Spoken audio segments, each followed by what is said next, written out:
Основното училиште Никола Карев и Сдруженијето за поддршка на економскиот развој локална акциона група од Кучани организираат завршен настан од проектот Дигитално наследство во образовниот процес.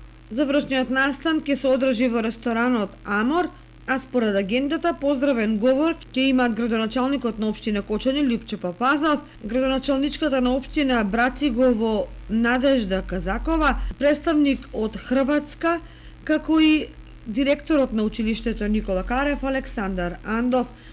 На завршниот настан ќе бидат презентирани реализираните проектни активности, како и изработениот прирачник за наставници и презентација на документ за транснационално стратешко партнерство. Потоа тимот ученици од основното училиште од Бугарија, Хрватска и Македонија ќе имаат презентација на реализираните проектни активности и нивните постигнувања. Настанот ќе започне во 10 часот и 30 минути.